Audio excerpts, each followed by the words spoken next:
Assalamualaikum warahmatullahi wabarakatuh. Halo semua, kembali lagi di channel Raider Manhwa. Kali ini Mimin akan membawakan sebuah komik baru yang berjudul Pertanian Sang Raja Iblis. Dan ini adalah sebuah komik tentang pendahulu Artanis V, yaitu Kridos Sang Raja Iblis. Dan cerita ini berjarak ribuan tahun dari Liyot atau yang kita kenal sebagai Kang Kuli. Tanpa basa-basi lebih jauh, mari kita masuk ke ceritanya. Cerita dimulai, dikisahkan jiwa-jiwa yang lapar telah mengembara di tanah yang terlantar. Bahkan tidak ada yang tahu dari mana asalnya mereka. Beberapa mengatakan bahwa iblis adalah produk sampingan yang telah tercipta dari alam iblis, yang mana itu adalah sebuah tempat para makhluk merasakan penderitaan. Semua orang mengatakan kalau mereka adalah penanggung dosa ketika terjadi perang permata selama zaman mitos. Namun ada satu kebenaran yang sama sekali tidak terbantahkan, yaitu sampai hari ini tiba-tiba saja dia pun telah menjadi sang raja iblis yang telah memimpin semua iblis di alam itu. Namaku adalah Kim Jang Chol dan aku adalah mahasiswa pasca sarjana yang berasal dari Korea. Akan tetapi semua itu hanyalah dulu sebelum aku menjadi sang raja iblis di alam ini.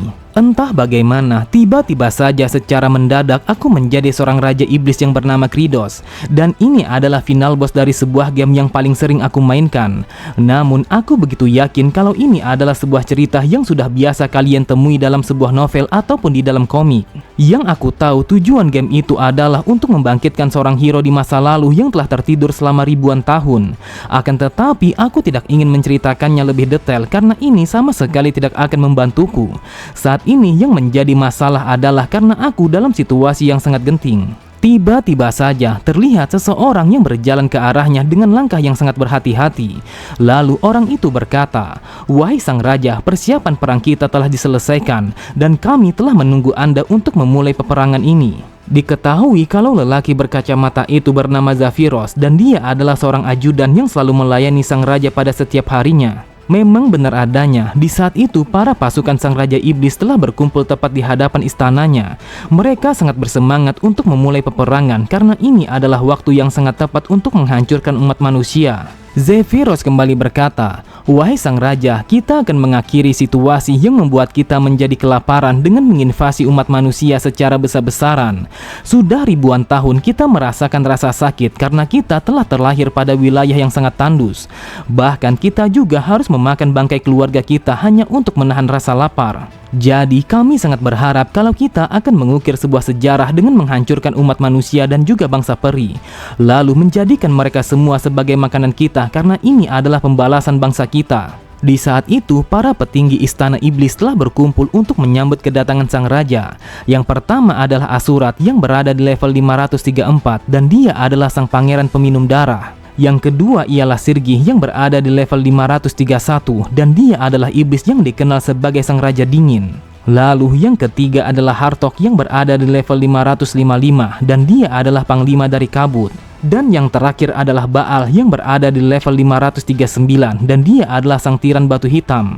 Kemudian ketika Kridos telah sampai di ujung balkon, terdengar suara raungan dari pasukan iblis telah bergema di tempat itu, sampai-sampai langit dan juga tanah langsung bergetar begitu saja. Akan tetapi karena Kridos tidak ingin penipuannya terbongkar di hadapan orang banyak, maka ia pun langsung berteriak dengan sangat keras untuk memberikan intimidasi kepada mereka semua. Seketika itu juga suasana di tempat itu langsung berubah menjadi sunyi karena mereka merasakan sebuah kekuatan yang sangat dahsyat dari sang raja meskipun hanya dengan mendengar teriakannya.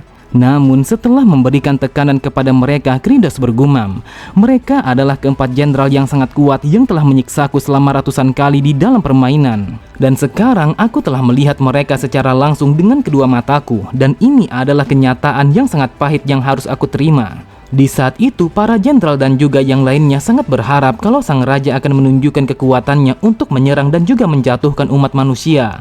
Dan mereka sangat berharap kalau ini adalah titik balik dari kesengsaraan yang dialami oleh bangsa iblis selama ribuan tahun. Setelah menarik nafas panjangnya, Kridos berkata, "Dengarkan aku baik-baik, kita semua akan menghentikan serangan kita terhadap manusia. Dan kita akan bertani untuk menyambung kehidupan kita sebagai bangsa iblis."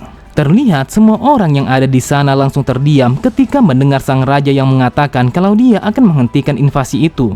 Seketika itu juga mereka semua langsung berteriak dengan sangat keras karena mereka tidak menyangka kalau sang raja telah mengambil keputusan itu. Mendengar teriakan mereka, Kratos langsung berteriak balik untuk membalas teriakan mereka. Akan tetapi yang sebenarnya adalah Kratos sangatlah terkejut karena keempat jenderal itu sangatlah menyeramkan. Terlihat keempat jenderal itu langsung terdiam, wajah mereka menjadi pucat karena mereka menyadari apabila mereka membuat sang raja menjadi marah, maka bisa dipastikan kalau mereka akan mati. Kratos bergumam, meskipun aku telah menjadi Raja Iblis yang terkuat di dalam permainan ini, akan tetapi ini bukanlah sesuatu yang patut untuk dirayakan. Jadi jika kami memulai peperangan ini dan menyerang umat manusia, maka bisa dipastikan kalau dia akan membunuhku. Ketika pasukan iblis sedang mengamuk atas keputusannya, terlihat sebuah adegan berikutnya yang sangat familiar telah muncul di dalam pikirannya, yaitu makam paladin yang terselimuti oleh kegelapan.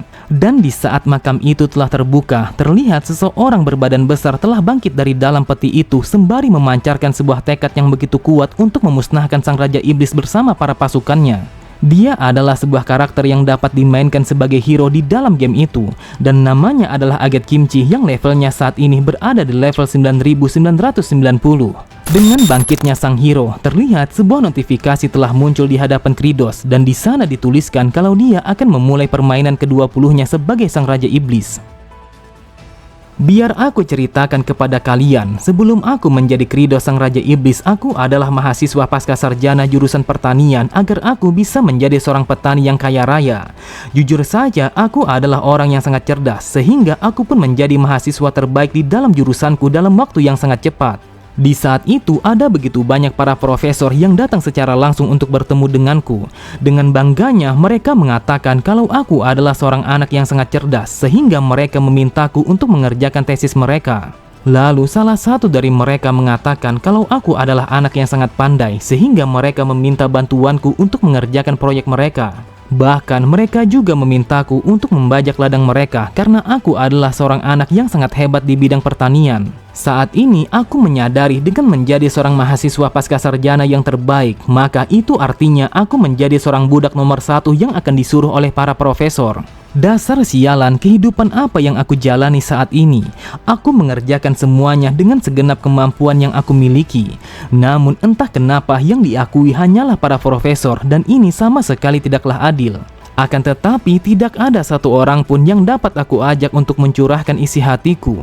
Oleh sebab itu semangatku langsung menurun pada setiap harinya. Tidak ada penghargaan dan juga tidak ada pengakuan dari hasil kerjaku selama ini. Dan ini adalah satu-satunya cara agar aku bisa meningkatkan semangatku, yaitu dengan bermain sebuah game yang sangat sulit untuk dimainkan dan juga sangat susah untuk naik level. Bahkan yang aku tahu tidak ada satu orang pun yang mampu menyelesaikan game ini untuk yang ke-19 kalinya selain diriku sendiri. Karena aku sangat ingin merasakan sebuah pencapaian ataupun pengakuan, maka aku pun memainkan game ini hingga berhari-hari. Meskipun aku sudah menyelesaikan game ini, akan tetapi entah kenapa aku begitu tertarik untuk menyelesaikannya hingga berkali-kali. Dan pada akhirnya aku pun menjadi orang pertama yang menyelesaikan game ini untuk yang ke-19 kalinya, yang mana bos terakhir adalah Kratos sang Raja Iblis. Meskipun mataku berkunang-kunang, perutku kelaparan, dan juga bauku menjijikkan, akan tetapi aku begitu bangga karena aku telah menjadi yang terkuat di dalam dunia ini sebagai sang pemenang. Yang aku tahu kalau permainan yang ke-20 memiliki tingkat kesulitan yang sangat mengerikan.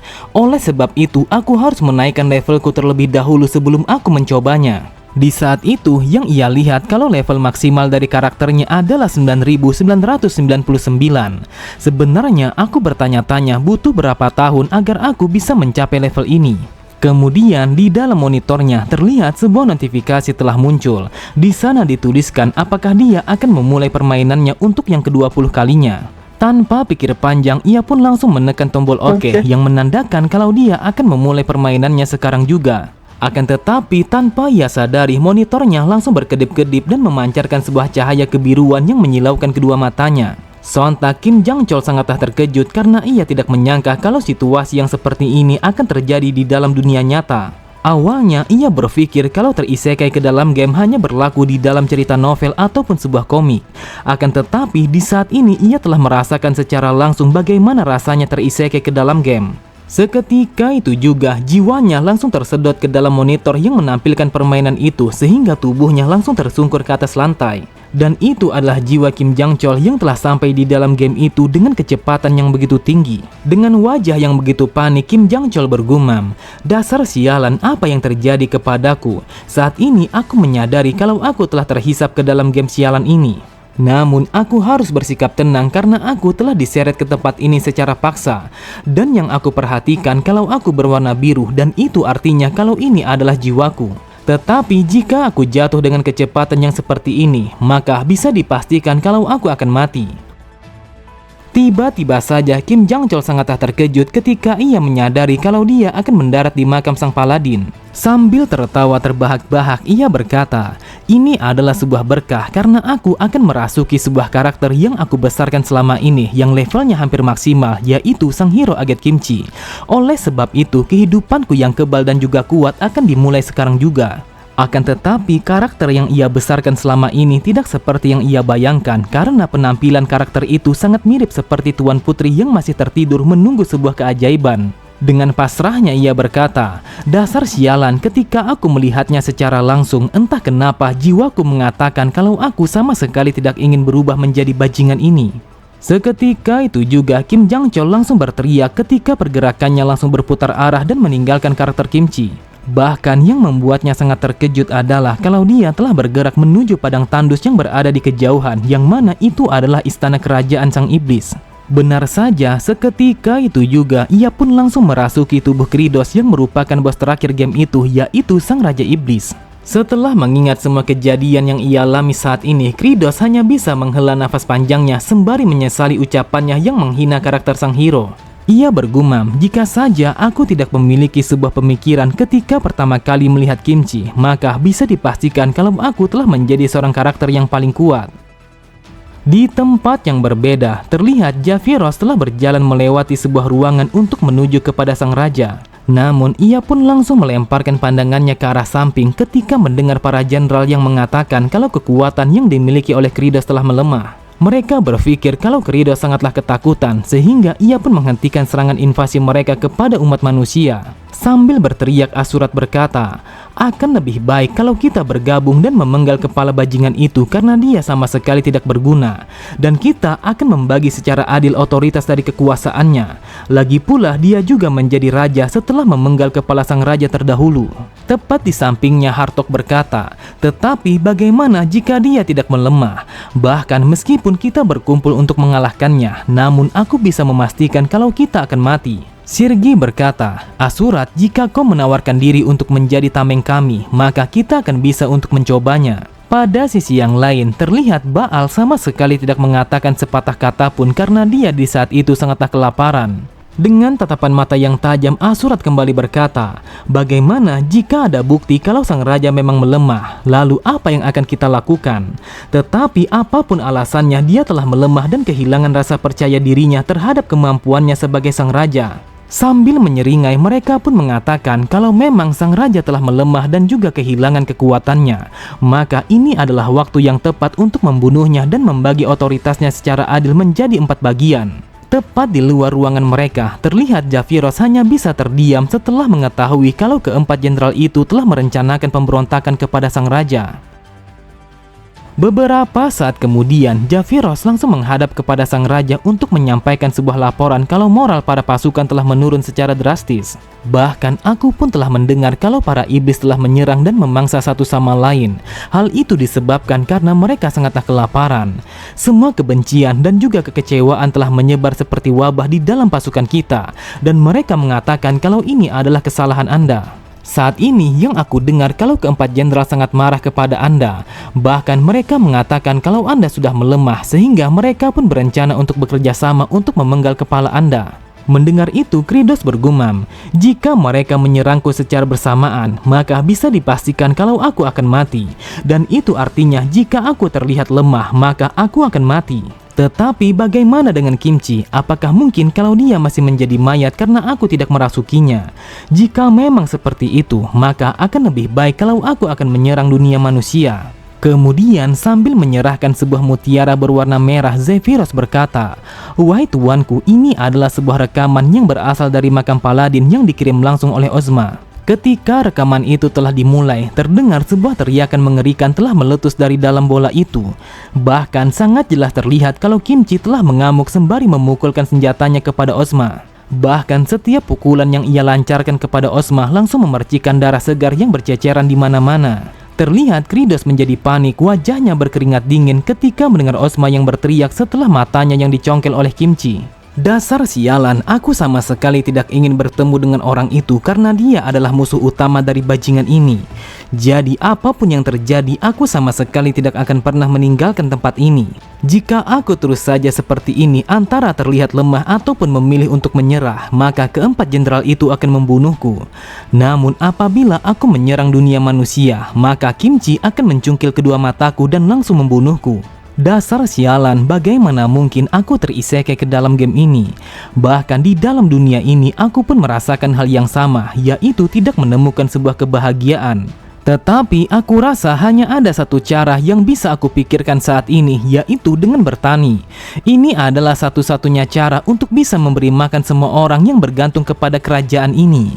Dan apabila aku bisa melakukannya, maka hal ini akan meredakan rasa lapar mereka semua. Ketika melihat Kridos yang berjalan meninggalkan tempat itu, Zephyros berkata, "Wahai sang raja, apa yang ingin kau lakukan?" Kridos berkata, "Maaf, aku tidak sengaja mengabaikanmu, tetapi yang ingin aku lakukan saat ini adalah untuk melihat tanah kita apakah layak untuk bertani." Terlihat Zephyros sangatlah terkejut karena ia tidak menyangka kalau sang raja telah meminta maaf kepadanya. Lalu Zephyros berkata, "Yang aku tahu Anda adalah orang yang sangat arogan dan sama sekali tidak memiliki sopan santun. Lantas mengapa Anda mengucapkan kata maaf? Apakah Anda tahu kalau itu sangatlah menjijikkan dan juga mengerikan untuk didengar?" Mendengar itu, Kridos bergumam, apakah dia dengan sengaja memancingku dengan mengatakan sesuatu yang seperti itu? Yang aku ingat kalau dia telah muncul sebelum dimulainya pertarungan melawan sang Raja Iblis tanpa adanya sebuah penjelasan. Akan tetapi hal itu telah menjadikannya sebuah karakter yang sangat populer di antara para player. Namun dia telah kalah melawan sang hero hanya dengan satu kali serangan saja karena Zephyros sama sekali bukanlah tandingannya. Meskipun dia kalah, akan tetapi dia tetap berusaha untuk setia kepada sang raja sampai akhir hayatnya. Dan inilah alasannya mengapa para player selalu saja mengatakan kalau Zephyros adalah seseorang yang sangat setia kepada sang raja. Zephyros berkata, "Blundermu saat ini sama sekali tidak terduga. Jujur saja, selama ini aku sama sekali tidak pernah bertemu dengan sang Raja Iblis yang telah kehilangan rasa percaya dirinya sampai sejauh ini." Sambil mencatat, ia kembali berkata, "Apakah Anda ingin bertani pada wilayah ini? Tetapi aku tidak menyangka kalau Anda memiliki sebuah ingatan yang sangat lemah sampai-sampai Anda telah lupa kalau tanah kita begitu tandus. Entah itu para raja sebelumnya ataupun Anda sendiri, bukankah kita semua sudah mencoba berulang-ulang kali untuk bertani di tanah ini? Bagaimanapun juga, kalau Anda pasti memahami setelah mengalami kegagalan di dalam pertanian secara langsung. Tanah yang tandus dan juga suhu yang ekstrim telah menjadikan tempat ini sama sekali tidak bisa ditanami oleh apapun." Kridos berkata, "Aku tahu kalau tanah kita disebut sebagai tanah kematian dan ini adalah makna yang sebenarnya dari gurun. Akan tetapi dengan kemampuanku saat ini, aku pun sangat yakin kalau aku akan bisa menyelamatkan wilayah kita." Lalu ia bergumam, "Meskipun aku sangat benci untuk bertani, namun aku harus melakukannya karena apabila aku menyerah, maka yang akan menantiku hanyalah kematian." Sambil mengambil segenggam tanah, Kridos berkata, "Apapun yang terjadi, aku akan melakukannya. Mungkin bagi para raja terdahulu hal ini sangatlah mustahil, akan tetapi bagi diriku yang saat ini, aku akan berusaha untuk menjadikannya kenyataan." Setelah mengatakan itu, ia pun langsung memakan tanah itu untuk memastikan apakah tanah itu akan bisa ia tanami. Namun Kridos sangatlah kesal ketika melihat Zephyros yang menuliskan kalau sang raja telah menjadi gelandangan yang memakan tanah. Saat mendengar Kridos yang bertanya mengapa ia mencatatnya, Zephyros kembali berkata, "Aku hanya melaksanakan sebuah tugas yang diberikan kepadaku, dan ini adalah sebuah misi yang sangat penting untuk mencatat semua kisah dari sang raja. Saat ini aku pun menyadari kalau kemampuan Anda untuk mengingat segalanya telah berkurang dengan sangat drastis." Kridos bergumam, "Yang aku rasakan kalau tanah di tempat ini sama sekali tidak memiliki nutrisi apapun. Bahkan nitrogen di tanah ini sama sekali tidak ada." Seharusnya nitrogen adalah sebuah elemen yang sangat penting untuk pertumbuhan tanaman hidup. Tanaman dapat menggunakan nitrogen di udara dengan sendirinya, meskipun nitrogen telah membentuk 78% dari atmosfer. Hal itu disebabkan karena atom-atomnya akan membentuk sebuah ikatan yang sangat kuat, sehingga membuatnya hampir mustahil untuk menjalani reaksi kimia. Lalu dengan demikian, manusia telah mengembangkan fiksasi nitrogen melalui teknik kimia, yang mana hal itu akan mengarah kepada peningkatan besar di dalam produksi makanan. Namun untuk melakukannya di gurun ini sangatlah mustahil karena tidak ada yang bisa digunakan sebagai pondasi pertanian. Dan itu artinya kalau kami harus menggunakan mekanisme fiksasi nitrogen dari alam, dan itu adalah petir. Jika aku menggunakan voltase petir yang begitu tinggi, maka nitrogen dioksida akan menjadi nitrit. Kemudian nitrit akan bercampur dengan hujan dan diserap oleh tanah sehingga membuatnya menjadi subur. Lalu untuk mewujudkan prestasi hebat itu menjadi kenyataan, maka aku akan menggunakan sebuah teknik yang menjadi andalannya sang Raja Iblis, yaitu Bloody Lightning. Itu adalah sebuah teknik yang mampu meledakkan petir dan juga kelembapan secara bersamaan. Dan ini adalah teknik yang sangat cocok untuk menciptakan tanah yang subur. Kemudian Kridos pun meminta kepada Zephyros untuk menjauh dari hadapannya karena ia akan mencoba untuk menggunakan teknik itu. Tanpa pikir panjang sedikit pun, Kridos langsung mencakar tangan kirinya dengan menggunakan kuku tajamnya untuk mengaktifkan teknik itu. Akan tetapi ia pun langsung berteriak kesakitan karena ia merasakan rasa sakit yang sangatlah luar biasa. Sambil menahan rasa sakitnya, ia bergumam, "Dasar sialan, apakah Raja Iblis gila ini selalu menggunakan teknik ini sambil menahan rasa sakitnya?" Namun Kridos langsung memalingkan pandangannya ke arah belakang ketika menyadari kalau ada orang lain yang sedang memperhatikannya. Memang benar adanya, di saat itu para jenderal telah bersembunyi di balik sebatang pohon untuk memperhatikan apa yang dilakukan oleh sang raja. Di saat itu mereka pun berbisik satu sama lain sembari mengatakan kalau sang raja telah menjadi begitu lemah. Seketika itu juga Kridos langsung berteriak, wajahnya menjadi pucat karena ia tidak menyangka kalau mereka akan mengawasinya sampai sejauh itu. Tepat di belakangnya, Zephyros berkata, "Yang aku perhatikan kalau Anda sudah melemah sebanyak 100%. Jadi apa yang akan Anda lakukan saat ini?" Sambil mencoba menggunakan teknik itu untuk yang kedua kalinya, Kridos bergumam, "Dasar sialan, apakah dia adalah seorang asasin yang berencana untuk membunuhku?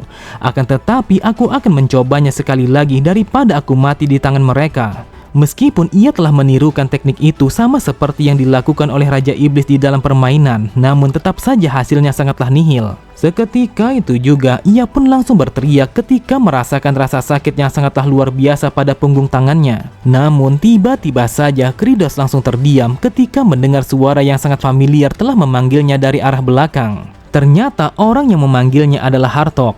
Dengan tatapan mata yang tajam, Hartok berkata, "Wahai sang raja, apakah mungkin kalau kau merasa tidak enak badan sampai-sampai kau tidak bisa menggunakan teknikmu sendiri?" Di saat itu mereka semua langsung tertawa terbahak-bahak sembari memancarkan niat membunuh yang begitu kuat. Sontak Kridos sangatlah terkejut, matanya terbelalak, bahkan bulu kuduknya langsung merinding begitu saja karena ia merasakan kalau nyawanya telah berada di ujung tanduk. Cerita berpindah, terlihat sang hero telah memandang ke arah depan dengan tatapan mata yang sangat kosong.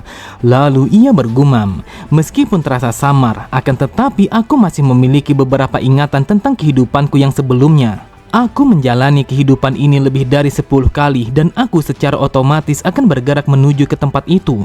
Dulunya yang aku rasakan kalau aku telah bergerak karena panggilan tugas yang membawaku ke arah sana. Namun entah kenapa saat ini aku sama sekali tidak bisa merasakan panggilan itu. Jadi aku berpikir saat ini aku hidup untuk apa? Saat ini yang aku rasakan kalau aku telah hidup tanpa adanya sebuah tujuan, sehingga aku pun sama sekali tidak tahu apa yang seharusnya aku lakukan." Terlihat dengan sangat jelas kalau keempat jenderal itu telah memancarkan niat membunuh yang sangat kuat, sampai-sampai hawa membunuh itu langsung memberikan tekanan kepada Kridos. Lalu sambil tertawa Asurat berkata, "Apakah kau tahu peraturan para iblis? Mereka yang kuat adalah seseorang yang pantas untuk menjadi sang Raja Iblis." Mendengar itu Kridos bergumam, "Dasar sialan, yang aku lihat mereka semua sangatlah menyeramkan. Bahkan satu orang dari mereka sangatlah kuat, sampai-sampai aku pun baru bisa mengalahkan mereka dalam percobaan lebih dari 100 kali. Apakah aku akan mati karena aku sama sekali tidak bisa menggunakan skill apapun?" Tepat di hadapannya, Asurat langsung terdiam. Ia bergumam. Meskipun dia sudah menjadi lemah, akan tetapi tekanan yang ia berikan sangatlah gila. Bahkan meskipun pertarungannya belum dimulai, namun dia sudah mengumpulkan kekuatannya sehingga tubuhnya langsung bergetar seperti ini. Tetapi meskipun Asurat begitu tegang ketika berhadapan dengan sang raja, namun ia mencoba untuk bersikap tenang sembari menyembunyikan rasa takutnya. Lalu ia berkata, apakah mungkin kalau kau akan bisa mengalahkan kami hanya seorang diri, bahkan dengan kondisimu yang sudah melemah seperti ini? Di saat itu, Asurat langsung memalingkan pandangannya ke arah belakang ketika merasakan kalau ketiga temannya tidak mengatakan sepatah kata pun. Setelah mengetahui kalau ketiga temannya bersembunyi, terlihat wajah Asurat menjadi panik karena dia merasakan kalau dia telah ditumbalkan untuk menguji kekuatan Raja Iblis. Sambil berbisik mereka berkata, kami akan memantau pertarunganmu dari arah belakang untuk memastikan kekuatannya. Dan apabila dia benar-benar sudah lemah, maka kami akan langsung membantumu. Jadi berjuanglah sekuat tenaga. Mendengar ocehan mereka, Asurat berkata, dasar bajingan biadab, berani sekali kalian menjadikanku sebagai tumbal untuk menghadapi Raja Iblis. Mereka kembali berkata, apakah kau lupa kalau kami adalah iblis? Jadi sudah sewajarnya kalau kami memanglah biadab. Akan tetapi mereka berdua sangatlah terkejut ketika melihat Zephyros yang menayangkan pertarungan mereka secara langsung kepada para iblis yang berada di benua itu. Lalu ia berkata, berdasarkan tradisi lama para iblis, maka tidak ada yang namanya menyerah, dan pertarungan ini akan berakhir dengan kematian. Sambil bersiap dengan pedang darahnya, Asurat bergumam, aku sama sekali tidak boleh takut kepada bajingan ini karena dia saat ini sudah melemah. Jadi aku harus yakin kalau aku akan menang. Pada sisi yang lain, dengan wajah yang begitu panik, Kridos bergumam, dasar sialan, apa yang harus aku lakukan? Apakah aku akan mati di tempat ini sebelum mendapatkan kebahagiaan yang aku impikan? Sebenarnya aku sudah mencoba kekuatanku karena seharusnya Raja Iblis memanglah kuat. Namun meskipun aku memanglah kuat, akan tetapi ini bukanlah kekuatan yang cukup kuat untuk dipamerkan. Tanpa pikir panjang, Asurat langsung berlari dengan sangat cepat untuk melancarkan serangan pertamanya. Melihat pergerakannya, Kridos bergumam, aku pernah melihat pergerakannya di dalam game dan itu adalah teknik tusukan ataupun serangan tebasan. Namun bagaimana mungkin aku bisa menghindari serangan mematikan ini? Akan tetapi tiba-tiba saja tubuhnya telah bergerak dengan spontan untuk menghindari tusukan pedang Asurat. Melihat itu, Kridos berkata, apa yang terjadi? Bagaimana mungkin aku bisa menghindari serangan ini?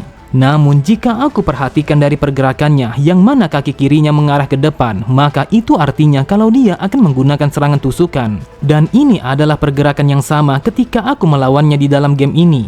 Terlihat Asurat langsung berpaling ke arahnya dan bersiap untuk melancarkan serangan keduanya. Pada sisi yang lain, Hartok berkata, apakah kalian melihat bagaimana ekspresi Kridos ketika dia menghindari serangan itu?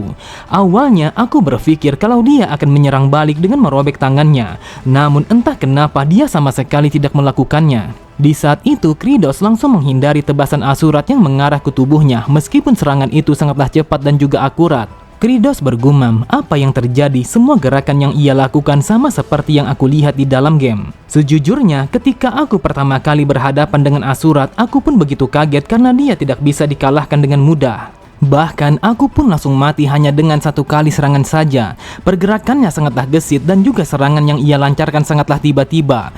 Bahkan jangkauan setiap serangannya begitu besar sampai-sampai aku sama sekali tidak bisa menghindarinya. Akan tetapi setelah aku melawannya dengan mengalami kematian sebanyak 10 kali, 15 kali, dan bahkan 50 kali, akhirnya aku pun telah berhasil mengalahkannya untuk yang pertama kalinya dalam percobaan yang ke-128 kali. Kemudian dalam 19 kali pertemuan berikutnya, aku pun telah berhasil mengalahkannya dan juga mempermainkannya tanpa menerima sebuah pukulan dari bajingan ini. Terlihat Asurat sangatlah marah karena serangannya yang ia lancarkan sama sekali tidak memberikan efek apapun kepada Kridos. Sambil tertawa terbahak-bahak, Kridos berkata, apapun yang kau lakukan, kau sama sekali tidak akan bisa melukaiku meskipun kau berusaha sampai mati. Terlihat para jenderal yang lainnya sama sekali tidak bisa mengedipkan kedua mata mereka setelah melihat Asurat yang kesulitan melawan Raja Iblis. Di saat itu, Asurat telah melancarkan serangannya secara bertubi-tubi kepada Kridos. Akan tetapi usahanya hanyalah sia-sia karena tidak ada satupun dari serangannya yang mampu melukai tubuh Kridos meskipun hanya sedikit.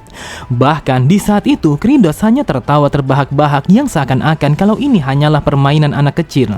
Melihat itu, Hartok bergumam. Raja Iblis telah bersenang-senang sembari menertawakan Asurat yang sama sekali tidak dapat melukainya. Bahkan yang aku lihat kalau dia sama sekali tidak serius untuk melawannya. Menyadari kalau dia telah dipermainkan, terlihat Asurat sangatlah marah sampai-sampai giginya langsung berbunyi dengan begitu keras. Sambil menghindari tebasan Asurat untuk yang kesekian kalinya, Kridos bergumam. Meskipun aku bersyukur, akan tetapi bukan berarti aku bisa mengalahkan monster ini. Namun aku menyadari satu hal yang penting kalau dunia ini memiliki sebuah peraturan yang sama dengan di dalam game. Seketika itu juga sebuah notifikasi telah muncul di hadapannya. Di sana dituliskan kalau dia telah menyadari sebuah peraturan dasar dari dunia ini. Melihat notif itu, Kridos bergumam, apakah ini adalah status Windows yang biasanya selalu muncul di dalam cerita komik ataupun novel? Kemudian status lainnya mengatakan kalau dia telah berhasil menghindari serangan musuh dengan konsentrasi yang begitu tinggi. Dan sebagai hadiahnya, bagian dari sistem permainan yang digunakan oleh karakter telah terbuka, dan itu adalah fungsi penargetan. Terlihat Kridos langsung terdiam karena ia menyadari kalau targeting adalah sesuatu yang bisa ia gunakan ketika menggunakan skill spesial. Di saat itu, sebuah kotak berwarna hijau telah muncul tepat di hadapan Asurat, yang mana itu adalah titik target yang hanya bisa dilihat oleh Kridos. Melihat target itu, Kridos menyadari kalau ini adalah waktu yang sangat tepat untuk menggunakan kemampuannya, yaitu Bloody Lightning. Tanpa pikir panjang, ia pun langsung mencakar tangan kanannya sehingga darahnya langsung berceceran di mana-mana. Meskipun yang ia rasakan rasa sakit yang sangatlah luar biasa, akan tetapi mau tidak mau ia harus melakukannya. Seketika itu juga sebuah ledakan petir yang begitu dahsyat telah menyambar tubuh Asurat sehingga membuatnya langsung terbakar begitu saja. Sontak ketiga jenderal yang lainnya sama sekali tidak bisa mengedipkan kedua mata mereka setelah menyaksikan sebuah serangan yang dilancarkan oleh sang Raja Iblis. Pada sisi yang lain, para penonton yang menyaksikan pertarungan itu langsung bersorak atas kemenangan raja mereka. Bahkan saking kerasnya teriakan mereka sampai-sampai tempat itu langsung bergetar dengan sangat hebat. Terlihat tubuh Asurat langsung menghitam setelah tersambar kilatan petir yang dilancarkan oleh Kridos. Namun meskipun ia terkena serangan telak dan juga terbakar, akan tetapi ia masih mampu untuk menahan rasa sakit di tubuhnya. Menyadari akan hal itu, Kridos bergumam, bagaimana mungkin ia mampu bertahan hidup dari sebuah serangan yang sangat mematikan di dalam game. Dasar sialan, dia memiliki skill penyembuhan yang sangat luar biasa sampai-sampai ia dapat pulih dalam sekejap. Karena Kridos sama sekali tidak ingin kalau Asurat menyerang balik, maka ia pun langsung melancarkan serangannya hingga berkali-kali yang bertujuan agar Asurat langsung mati. Menyaksikan kekejaman yang dilakukan oleh sang Raja Iblis, terlihat mereka semua menjadi panik. Lalu mereka berkata, dia dengan sengaja menyerang Asurat agar terluka dengan cukup parah, tetapi dia sama sekali tidak berencana untuk membunuhnya secara langsung. Melihat Asurat yang tersungkur di atas tanah, Kridos pun bertanya-tanya apakah dia telah berhasil membunuhnya dengan memberikan serangan yang bertubi-tubi. Di saat itu, sebuah notifikasi yang begitu bodoh telah muncul. Di sana dituliskan kalau Kridos telah berhasil membakar Asurat sehingga membuatnya menjadi telanjang. Kemudian notifikasi yang lainnya telah muncul, dan itu adalah sistem baru yang terbuka, yaitu sebuah penyimpanan. Melihat notif itu, Kridos bertanya-tanya apakah itu adalah sebuah tempat untuk menyimpan armor. Namun Kridos begitu kesal ketika mengetahui kalau di dalam penyimpanan itu hanya ada satu set pakaian yang ia gunakan saat ini. Lalu ia pun melemparkan pandangannya kepada Asurat yang masih tersungkur di atas tanah. Ia berpikir, bagaimanapun caranya aku harus menyingkirkan bajingan ini lebih dulu. Yang aku lihat kalau skill penyembuhannya sangatlah bagus, sampai-sampai aku pun tidak bisa membunuhnya secara langsung. Namun tiba-tiba saja Kridos pun menyadari akan sesuatu. Lalu ia bergumam, karena dia belum mati, maka aku pun masih bisa menyerangnya dengan melewati target ini. Kemudian dengan menyerangnya menggunakan serangan andalanku, maka aku akan bisa memasukkan nitrogen dengan jumlah yang sangat banyak ke dalam tanah. Dasar sialan, inilah yang dinamakan kepintaran yang sejati. Lalu ia pun melemparkan pandangannya kepada ketiga jenderal yang bersembunyi di balik pohon. Di saat itu Kridos menyadari kalau mereka sangatlah ketakutan setelah melihatnya yang menyiksa Asurat dengan begitu kejam. Tanpa pikir panjang, ia pun langsung memanggil Sirgih dan memintanya untuk mengikat Asurat pada sebatang kayu dengan sekuat mungkin. Mendengar perintah itu, Sirgih bergumam, bagaimana mungkin dia memintaku untuk mengikat Asurat yang telanjang itu? Apakah dia berencana untuk mempermalukanku dengan Asurat secara bersamaan? Setelah mengikat Asurat, Kridos berkata, langkah pertama yang harus aku lakukan adalah dengan mendirikan tiang listrik sebagai pengantar petir ke dalam tanah. Di saat itu, Asurat sama sekali tidak sadarkan diri setelah terkena serangan Kridos secara bertubi-tubi. Namun, tiba-tiba saja matanya langsung terbuka. Lalu sambil tertawa ia berkata, "Lihatlah, Asurat telah kembali. Dasar bajingan, aku tidak menyangka kalau kau sudah melemah sampai-sampai kau sama sekali tidak bisa membunuhku dengan menggunakan teknik andalanmu. Dengarkan aku baik-baik, mulai dari sekarang aku akan memenggal kepalamu." Akan tetapi, ia pun langsung berteriak dengan sangat keras ketika Kridos yang melancarkan serangannya untuk menjalankan langkah keduanya yang bertujuan menyuburkan tanah itu. Kridos bergumam, "Dengan cara yang seperti ini, maka aku akan bisa mengoksidasi nitrogen di dalam udara untuk menjadi nitrit." Lalu, ia pun memerintahkan kepada Hartok untuk menutup semua area dengan menggunakan kemampuan kabutnya. Dan Kridos meminta kepadanya untuk membuat kabut itu dengan setebal mungkin sehingga kabut itu bisa meneteskan air. Mendengar itu, Hartok bergumam, apakah dia ingin membasahi seluruh tempat ini agar kilatan petir yang ia gunakan menjadi lebih menyakitkan. Sambil menggunakan kemampuannya, Hartok berpikir, ini adalah sebuah metode penyiksaan yang sangat kreatif. Dengan menyaksikan pertarungan Raja Iblis secara langsung, maka aku pun telah mempelajari sesuatu yang hebat di hari ini. Kridos berkata, ini adalah langkah ketiga yang mana kabut ini akan menjadi bahan yang sangat penting untuk menghidupkan tanah ini. Kemudian langkah yang keempat adalah dengan menembakkan teknik ini berkali-kali sehingga tanah ini menjadi hidup dan siap untuk ditanami. Meskipun aku merasakan rasa sakit yang sangatlah luar biasa karena tanganku yang terluka setelah menggunakan teknik ini, namun entah kenapa aku merasakan kalau aku begitu puas. Pada sisi yang lain, mereka semua hanya terdiam karena mereka tidak menyangka kalau mereka akan menyaksikan sebuah penyiksaan yang sangat brutal seperti itu. Dan di saat yang bersamaan, terlihat Asurat sama sekali tidak bisa berbuat apa-apa. Bahkan wajahnya menjadi pucat setelah merasakan sambaran petir yang sama sekali tidak terhitung jumlahnya. Sambil tertawa terbahak-bahak, Kridos berkata, dengan cara yang seperti ini, maka aku akan bisa membuat tanah ini akan kaya dengan nitrogen. Jujur saja, aku begitu penasaran apakah nantinya kita akan mendapatkan hasil panen yang melimpah setelah mengorbankan bajingan ini. Beberapa saat kemudian, setelah merasa cukup memberikan nitrogen, terlihat Kridos langsung memeriksa tanah itu. Lalu ia bergumam, yang aku perhatikan kalau tanahnya menjadi bagus. Jadi yang perlu aku lakukan saat ini adalah untuk menambahkan nitrogen ke dalam tanah dengan cara yang seperti ini. Kemudian setelah memberikan nitrogen ke dalam tanah, maka yang selanjutnya adalah menyuburkan tanah ini.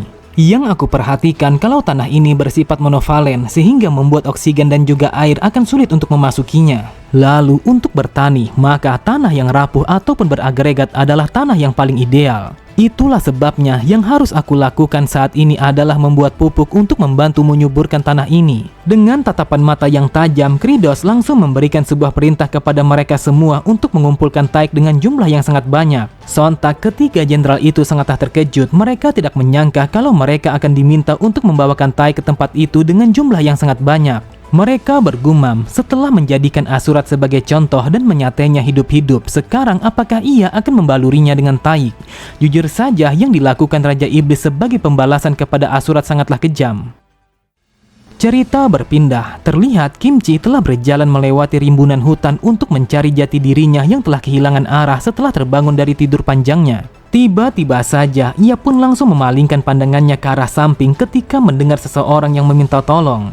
Lalu ia pun langsung mencari sumber suara itu untuk memastikan apakah orang yang meminta tolong itu baik-baik saja. Terdengar orang itu begitu lega setelah mengetahui kalau ada orang lain yang menghampirinya setelah sekian lama ia meminta tolong.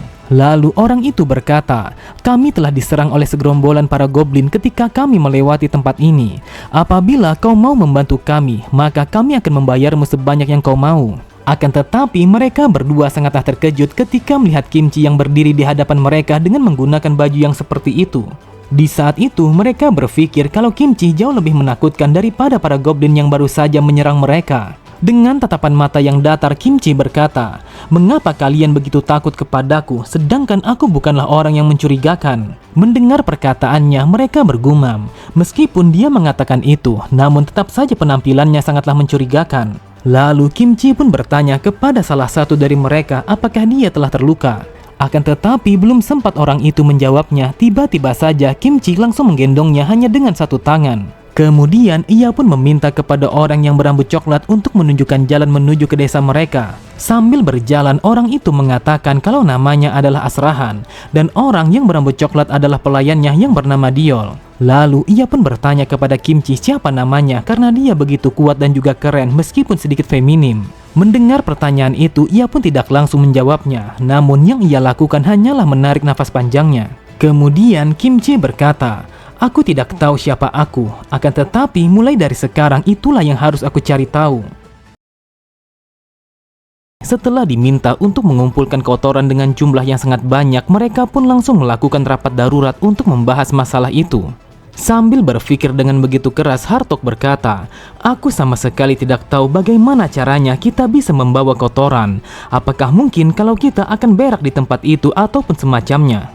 Tepat di hadapannya, Sirgi berkata, "Dasar sialan, hal ini begitu gila dan apa yang ia minta sangatlah menjijikan." Kemudian Baal berkata, "Sudah sangat lama terakhir kali aku makan, jadi untuk saat ini aku sama sekali tidak bisa berak. Tetapi aku begitu yakin kalau Sirgi telah mengalami hal yang sama." Mendengar perkataan Baal, dengan kesalnya Sirgi mengatakan kalau dia tidak boleh membahas tentang beraknya. Hartok berkata, "Jujur saja, jika aku bisa berak, maka aku tidak akan mau memberikan kotoranku kepadanya.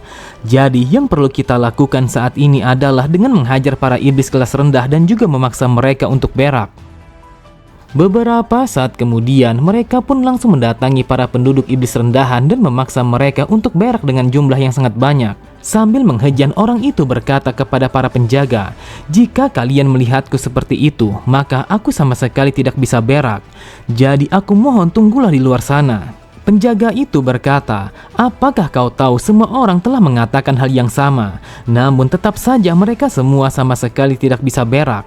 Karena Hartok tidak sabar untuk menunggunya, ia pun langsung berjalan menghampirinya sembari berkata, "Jadi kau tidak bisa berak meskipun kau telah mencobanya dengan sekuat tenaga." Orang itu berkata, "Wahai Tuan, aku sudah lama tidak makan, sampai-sampai perutku sama sekali tidak bisa mengolah kotoran seperti yang dulu. Jadi aku mohon janganlah memaksaku untuk berak lagi." Akan tetapi orang itu langsung terdiam ketika Hartok yang mencekiknya sehingga membuatnya begitu susah untuk bernafas. Lalu sambil menggunakan kekuatannya, Hartok berkata, "Karena kau sama sekali tidak berguna, maka mau tidak mau aku harus membunuhmu sekarang juga." Tanpa pikir panjang sedikit pun, Hartok langsung melancarkan cakar tajamnya yang bertujuan untuk mencabik-cabik orang itu. Terlihat orang itu langsung berteriak dengan sangat keras ketika melihat Hartok yang ingin membunuhnya. Akan tetapi tiba-tiba saja Hartok langsung terdiam ketika melihat Baal yang menghentikan serangannya. Dengan tatapan mata yang sangat tajam, ia pun bertanya mengapa Baal menghentikannya. Baal berkata, "Jika kau menusuk perutnya, maka dia akan mati. Dan apabila dia mati, maka itu artinya dia sama sekali tidak bisa menghasilkan kotoran, sedangkan kita sangat membutuhkan kotoran dalam jumlah yang sangat banyak." Sambil menarik tangannya, Hartok berkata, "Apa yang kau katakan memanglah benar dan itu sangatlah cerdas, apalagi perkataan itu datangnya dari dirimu. Tetapi apabila kau memberikan makan kepada mereka dengan menggunakan dagingmu, maka aku sangat yakin kalau mereka akan berak sekarang juga." Mendengar perkataan Hartok, terlihat Baal sangatlah marah sampai-sampai ia pun langsung memancarkan niat membunuhnya yang begitu kuat. Dan di antara mereka berdua, terlihat orang itu sangatlah ketakutan karena dia telah menyaksikan dua orang jenderal yang akan bertarung. Tanpa pikir panjang sedikit pun, mereka langsung melancarkan tinjuan mereka yang bertujuan untuk mengalahkan satu sama lain. Di saat itu mereka sangatlah frustasi karena mereka sama sekali tidak bisa mendapatkan kotoran meskipun hanya sedikit. Namun tiba-tiba saja mereka berdua langsung tersungkur ketika Kridos yang memberikan serangan petir untuk menghentikan mereka berdua. Sambil berteriak, Kridos berkata, "Dasar bodoh, apa yang kalian lakukan sampai-sampai kalian bertarung satu sama lain? Asal kalian tahu kalau manusia bukanlah satu-satunya makhluk hidup yang bisa berak. Jadi carilah kotorannya pada makhluk hidup yang lainnya."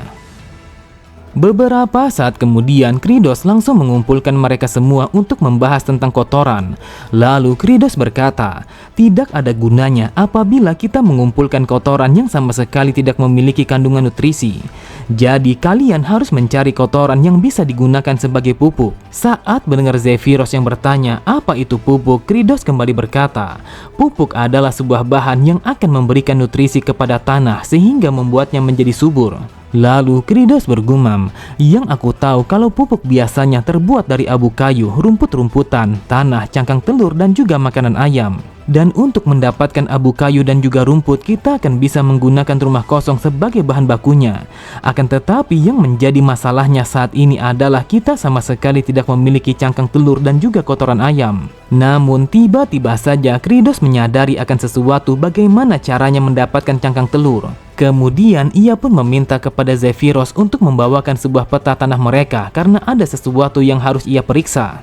Setelah mendapatkan petanya, ia pun langsung memperhatikan setiap sudut dari peta itu. Kridos bergumam, seperti yang aku duga kalau peta ini sama seperti yang aku lihat di dalam game. Yang mana itu artinya seharusnya aku akan bisa menemukan sejumlah telur yang sangat banyak apabila aku sampai di tempat itu. Dan itu adalah sebuah wilayah tempat habitatnya burung sigal. Yang aku tahu di dalam game ini jumlah mereka sangatlah banyak dan juga melimpah. Dan ini mengindikasikan kalau burung sigal dapat mencerna berbagai macam nutrisi yang mereka dapatkan di tanah manusia. Dengan banyaknya nutrisi yang mereka dapatkan, maka mereka akan berak dan juga bertelur di tempat itu.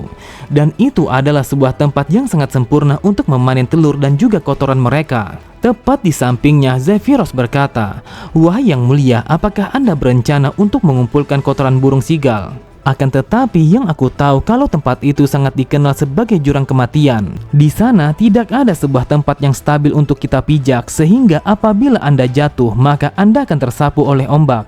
Mendengar itu, Kridos mengatakan kalau dia sudah mengetahui kalau tempat itu sangatlah mematikan. Di saat itu, Kridos menyadari kalau itu adalah sebuah tempat yang sama sekali tidak bisa diakses oleh para player meskipun mereka berusaha hingga ribuan kali. Dengan tatapan mata yang penuh percaya diri, Kridos mengatakan kalau dia akan bisa memanjat tebing itu dengan menggunakan kemampuannya. Beberapa saat kemudian, mereka pun telah sampai di tempat itu, dan di sana mereka telah disambut oleh ribuan burung yang mendiami tebing tinggi. Tepat di belakangnya, Hartok bergumam, "Aku bertanya-tanya apa yang sebenarnya dipikirkan oleh Kridos sampai-sampai mereka harus mendatangi tebing itu. Sejak dari dulu ada begitu banyak orang-orang yang mencoba untuk mencuri telur sigal, akan tetapi pada akhirnya mereka semua telah jatuh dan menjadi santapan ombak." Kemudian Kridos berkata, "Aku akan memanjat tebing ini terlebih dahulu dan aku akan melemparkan kepada kalian sebuah tas yang berisi dengan kotoran dan juga cangkang telur. Jadi aku meminta kepada kalian untuk menangkapnya dengan baik." Sambil tertawa terbahak-bahak, ia kembali berkata, "Kalau kita telah berhasil mendapatkan kedua bahan itu, maka aku bisa memastikan kalau kita akan mendapatkan makanan." Terlihat Baal sama sekali tidak menjawabnya karena yang ia rasakan saat itu hanyalah kelaparan. Lalu ia pun teringat bagaimana para penduduk yang kurus kering dan juga kelaparan sampai-sampai mereka semua sama sekali tidak mampu untuk berak lagi. Setelah mempersiapkan jarak lompatnya untuk memanjat ke tebing itu, Kridos berpikir, "Jika aku tidak salah, aku memanjat tebing ini ketika aku memainkan game ini untuk yang ke-13 kalinya. Namun untuk bisa mencapainya, aku harus mencobanya sebanyak ratusan kali. Bahkan aku juga telah mati berkali-kali di dalam percobaan itu." Setelah ia yakin dan juga merasa siap, terlihat Kridos langsung berlari dengan sangat cepat untuk melompat ke arah tebing. Di saat itu mereka semua sangat berharap kalau sang Raja Iblis akan bisa mencapai tebing itu tanpa adanya sebuah kesalahan. Sambil melayang di udara, Kridos berkata, "Meskipun aku telah mati hingga ratusan kali, akan tetapi pada akhirnya aku pun telah berhasil mencapai ke atas sana. Namun hanya aku yang mengetahui bagaimana caranya untuk bisa mencapai ke atas sana, yaitu dengan menggunakan sebuah bak." Terlihat mereka semua begitu tegang karena apa yang dilakukan oleh sang raja adalah sesuatu yang sangat beresiko. Kemudian Kridos langsung menggunakan bak itu dengan cara membuka inventorinya. Lalu di saat yang bersamaan ia pun langsung melepaskan semua bajunya sehingga membuatnya langsung telanjang begitu saja. Sontak mereka semua sangatlah bingung karena mereka sama sekali tidak menyangka kalau sang raja telah melakukan sesuatu yang sangat bodoh. Karena Kridos telah melepaskan semua pakaiannya, maka yang terlihat hanyalah rambut dan juga bokongnya saja. Kemudian Kridos langsung menggunakan langkah kedua, yaitu dengan memutar tubuhnya ke arah depan sembari memanjat tebing itu secara perlahan. Seketika itu juga Sirgi langsung menutup kedua matanya karena ia sama sekali tidak sanggup untuk melihat burung sang raja. Akan tetapi sebelum tubuhnya telah terbalik seutuhnya, dengan sangat cepat Kridos langsung menggunakan pakaiannya sehingga membuatnya masih tertempel di tebing itu. Di saat itu Kridos langsung menggunakan bak itu hingga berkali-kali sembari menaiki tebing itu secara perlahan dengan memamerkan kedua sisi pantatnya yang mencilang. Dan pada akhirnya usahanya sama sekali tidaklah sia-sia karena Kridos telah berhasil menaiki tebing itu hanya dengan satu kali percobaan saja. Setelah berdiri di puncak tebing dengan tatapan mata yang penuh percaya diri, Kridos mengatakan kalau dia adalah orang pertama yang telah berhasil menaiki tebing itu. Lalu Kridos bergumam, ini adalah sebuah dunia di mana sistem permainan dan juga inventory telah terbuka secara bersamaan. Kemudian tepat di ujung peta itu adalah sebuah tempat yang sama sekali tidak seharusnya bisa dicapai oleh siapapun, dan ini yang dinamakan sebagai bug. Dengan memanfaatkan semua ini, maka aku pun bereksperimen untuk mencoba menemukan sebuah metode agar bisa mencapai tebing itu. Itulah sebabnya aku pun telah berhasil menaiki tebing itu dengan begitu mudah. Pada sisi yang lain, Baal berkata, Yang Mulia mengatakan kalau dia akan memberikan makanan agar kita tidak kelaparan.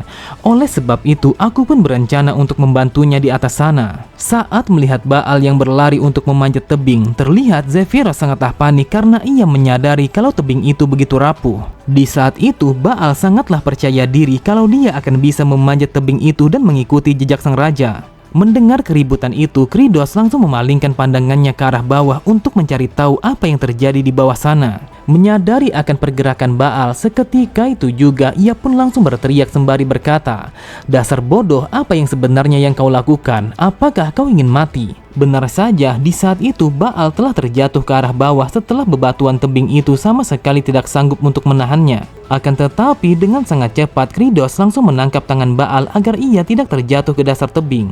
Di saat itu, mau tidak mau, ia pun langsung menggunakan bak itu agar ia bisa menyelamatkan Baal. Sambil menahan tubuh Baal, Kridos bergumam, "Dasar sialan, bajingan ini sangatlah berat, sampai-sampai aku pun merasakan kalau tanganku akan putus." Namun tiba-tiba saja Kridos menyadari akan sesuatu. Ia berpikir, untuk apa aku menyelamatkan bajingan ini sedangkan dia adalah salah satu dari keempat jenderal yang mencoba untuk membunuhku.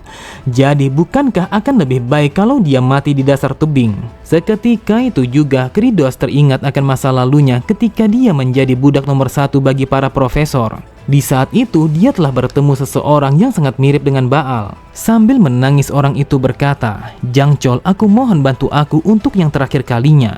Di saat ini profesor sama sekali tidak memberikan izin untuk mengumpulkan esaiku.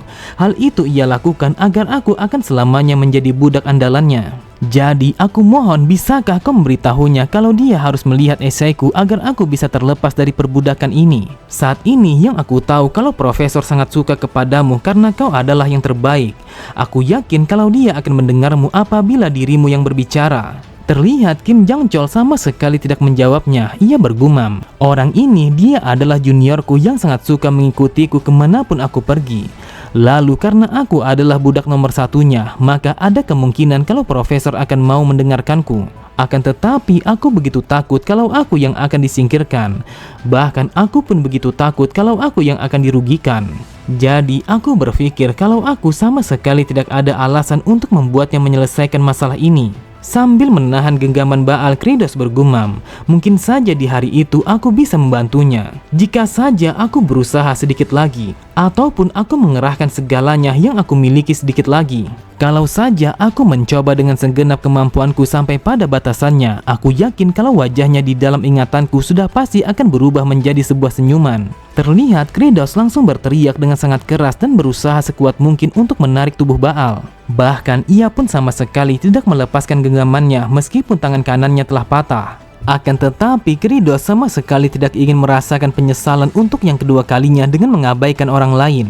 Dan pada akhirnya ia pun telah berhasil melemparkan tubuh Baal ke arah tebing sehingga membuat Baal langsung terlepas dari kematian. Setelah kembali ke atas tebing, terlihat Kridos langsung memegang tangan kanannya karena ia merasakan rasa sakit yang sangatlah luar biasa. Melihat pengorbanan sang raja, Baal berkata, "Wahai yang mulia, kau telah berusaha menyelamatkanku meskipun kau mengalami sebuah luka yang cukup fatal.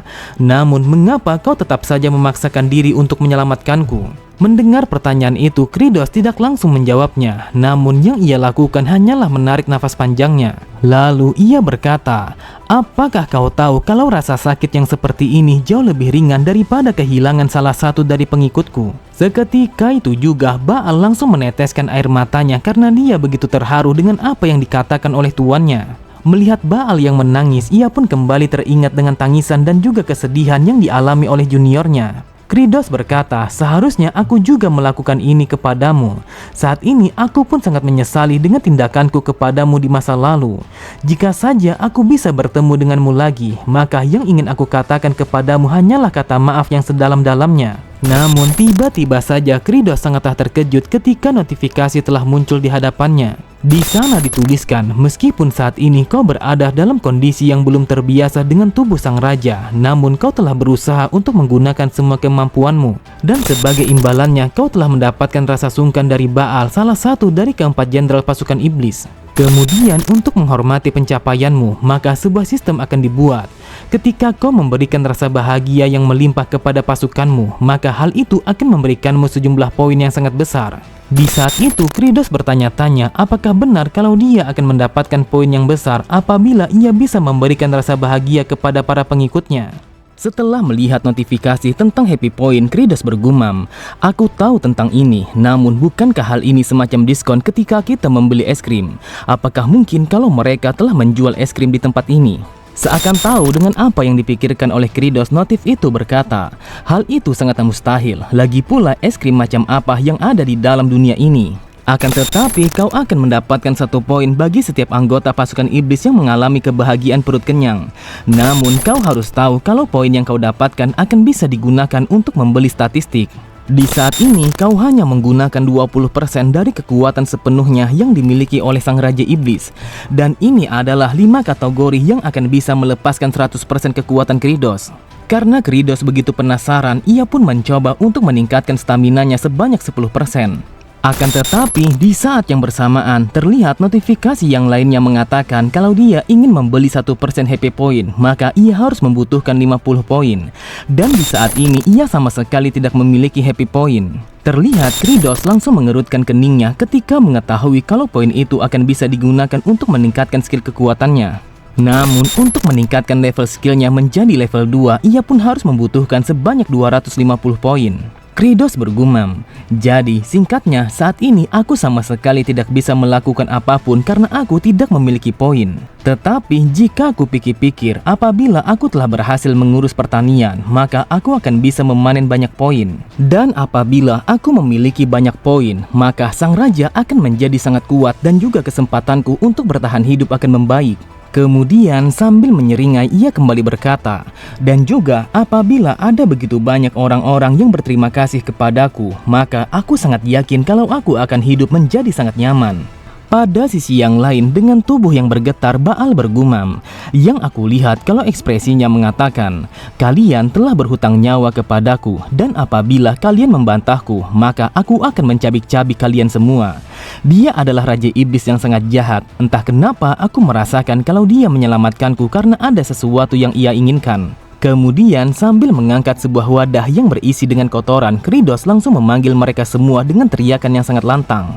Lalu ia berkata, "Kami akan memulai memasukkan kotoran ini ke dalam cangkang telur dan melemparkannya kepada kalian. Jadi tangkaplah dengan baik agar kotoran ini tidak tumpah." Terlihat mereka semua sangatlah terkejut karena mereka menyadari kalau itu adalah sesuatu yang sangat menjijikkan untuk dilakukan. Setelah mengatakan itu tanpa pikir panjang, Kridos langsung melemparkan kotoran itu kepada mereka dengan kecepatan yang sangatlah luar biasa. Akan tetapi semua kotoran yang berada di dalam cangkang itu langsung tumpah begitu saja, sehingga semua kotorannya langsung menghujani tubuh mereka. Sambil tertawa terbahak-bahak, Kridos berkata, "Mulai dari sekarang kita akan melakukan segalanya dengan benar agar kita bisa bertani dan juga menghasilkan banyak makanan." Lalu Kridos bergumam, "Langkah pertama yang harus aku lakukan adalah membuat kompos. Dan bahannya adalah kotoran burung, abu kayu, cangkang telur, dan juga sedikit tanah dari ladang. Kemudian semua bahan itu akan digiling sampai halus dan dicampur menjadi satu." Kemudian dengan nada yang dingin Kridos berkata, "Sirgi, karena kau memiliki banyak tangan, maka kau harus menghancurkan semua bahan yang kita miliki. Lalu setelahnya kau harus mencampurkannya menjadi satu." Sontak Sirgi sangatlah marah setelah mendengar sebuah perintah yang diberikan oleh Kridos. Sambil berteriak ia berkata, "Dasar bajingan, aku adalah seorang tiran berdarah dingin yang tanganku sama sekali tidak dibuat hanya untuk menghancurkan kotoran ini."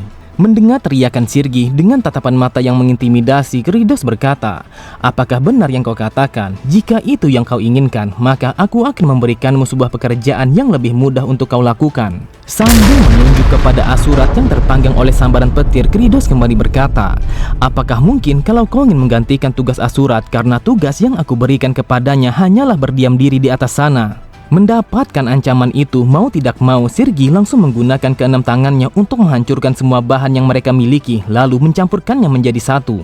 Terlihat Kridos langsung mengelus dadanya. Ia berpikir, dasar sialan, hal ini sangatlah menakutkan. Entah kenapa mereka semua terlalu emosian sampai-sampai aku sama sekali tidak bisa lengah. Akan tetapi aku adalah sang Raja Iblis yang paling ditakuti. Jadi ini adalah waktu yang sangat tepat untuk maju dengan keberanian. Kemudian karena Kridos harus membuat langkah kedua, maka ia pun memberikan perintah kepada Hartok untuk menyirami pupuk itu dengan kabut. Akan tetapi saat mendengar Hartok yang mengatakan kalau dia menolaknya, terlihat Kridos langsung mengatakan hal yang sama seperti yang ia katakan kepada Sirgi. Meskipun sangat terpaksa dan juga merasa marah, akan tetapi Hartok sama sekali tidak memiliki pilihan lain selain menuruti perintah Kridos. Ia berpikir akan lebih baik menaburi kotoran itu dengan kabut daripada berdiam diri di atas sana. Pada sisi yang lain, sambil memeriksa kompos itu, Baal berkata, "Wahai yang mulia, kompos ini telah berubah menjadi begitu lembut setelah Anda yang memberikan perintah untuk menyiramnya dengan kabut." Mendengar itu, Kridos bergumam. Langkah yang ketiga adalah mengumpulkan kompos ini ke tempat yang lebih kering dan menutupnya dengan selimut yang terbuat dari bulu burung. Namun, meskipun kami telah melakukannya dengan benar, akan tetapi yang kami dapatkan sangatlah sedikit dan itu sama sekali tidak akan cukup untuk menyuburkan tanah ini. Jadi, yang harus aku lakukan saat ini adalah menggerakkan semua pasukan iblis untuk membuat kompos yang cukup bagi tanah yang seluas ini. Namun, meskipun ini adalah sesuatu yang sangat sulit, akan tetapi aku akan melakukannya sekarang juga. Dan aku akan melakukannya dengan menggunakan otoritasku sebagai sang Raja Iblis. Di saat itu, sangat jelas terlihat kalau Kridos begitu yakin kalau dia akan bisa melakukannya. Cerita berpindah ketika hari sudah malam. Terlihat suasana tempat tinggal para iblis telah menjadi begitu sunyi.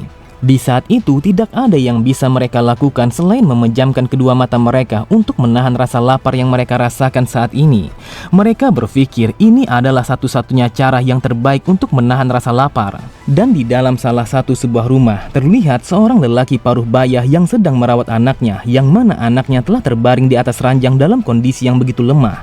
Kemudian orang itu langsung mengangkat kepalanya ketika mendengar anaknya yang memanggilnya. Lalu dengan suara yang begitu halus, anak itu meminta kepada ayahnya untuk segera memakannya sebelum ia menjadi bangkai dan juga membusuk. Ayahnya berkata, "Flute, bukankah sudah aku katakan kalau kau sama sekali tidak boleh berputus asa dan mengatakan sesuatu yang bodoh seperti itu?" Akan tetapi ayahnya langsung terdiam ketika mendengar Flute yang mengatakan kalau dia sangat rindu kepada ibunya.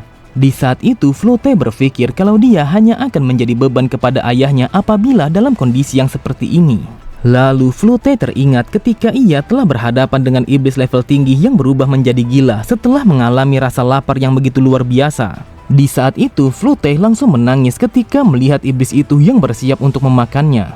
Akan tetapi iblis itu langsung terdiam ketika melihat seorang wanita yang berdiri di hadapannya sembari membentangkan kedua tangannya yang menandakan kalau dia tidak boleh memakan anak itu. Namun Flute sama sekali tidak menyangka saat menyadari kalau itu adalah ibunya. Seketika itu juga iblis itu langsung memakan ibunya hanya dengan satu kali kunyahan saja, sehingga membuat ibunya langsung mati seketika.